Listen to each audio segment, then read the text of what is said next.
नमस्कार। ओम श्री परमात्मने नमः। ज्यायसी चेत कर्मणस्ते मता बुद्धिर्जनार्दन तत्किं कर्मणि घोरे माम नियोजसी केशव व्यामिश्रेण इव वाक्येन बुद्धिं मोहयसीव मे तदेकं वद निश्चित्य येन श्रेयोहम आपनुयाम।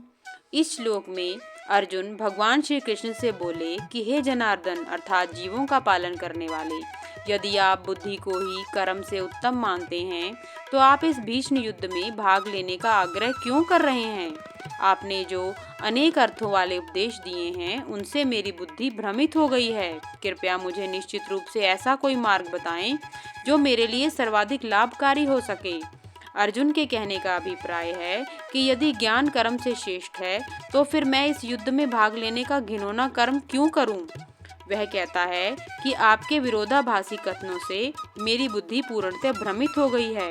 अर्जुन कहते हैं कि हे भगवान, मैं यह भली भांति जानता हूँ कि आप करुणामयी हैं और आपकी इच्छा कदापि मुझे निष्फल करने की नहीं है। अतः कृपया करके आप मेरे संदेह का निवारण करें। पहले अध्याय में भगवान श्री कृष्ण ने जिस परिवेश का परिचय दिया था उससे अर्जुन के भीतर दुख अर्थात अवसाद उत्पन्न हुआ था, जिसके कारण भगवान श्री कृष्ण को कलयुग में मनुष्यों के लिए कल्याणकारी भगवत गीता का उपदेश देने का सुअवसर प्राप्त हुआ। द्वितीय अध्याय में भगवान श्री कृष्ण ने अर्जुन को अविनाशी आत्मा के दिव्य ज्ञान के बारे में बताया। उन्होंने अर्जुन को एक क्षत्रिय योद्धा के धर्म का पालन करने का स्मरण करवाया, जिससे कि उसकी कीर्ति बढ़ी एवं उसे स्वर्गलोक की प्राप्ति हुई।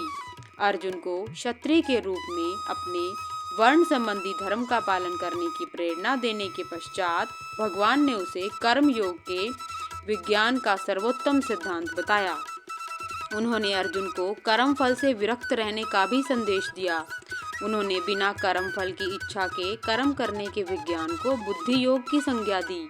इससे उनका अभिप्राय था कि बुद्धि द्वारा मन को नियंत्रित करके उसे सांसारिक लालसाओं से विरक्त रखने व आध्यात्मिक ज्ञान को बढ़ाकर बुद्धि को स्थिर रखने का उपाय क्या है। उन्होंने कर्म का त्याग करने का परामर्श नहीं दिया, बल्कि उन्होंने कर्म के फल की आसक्ति का त्याग करने का उपदेश दिया। किंतु अर्जुन उनके इस अभिप्राय को ठीक से समझ नहीं पाए। इस श्लोक में अर्जुन ने इसी प्रकार के अपने भ्रमित बुद्धि वाले विचारों को प्रकट किया है। ओम नमो भगवते वासुदेवाय नमः। धन्यवाद।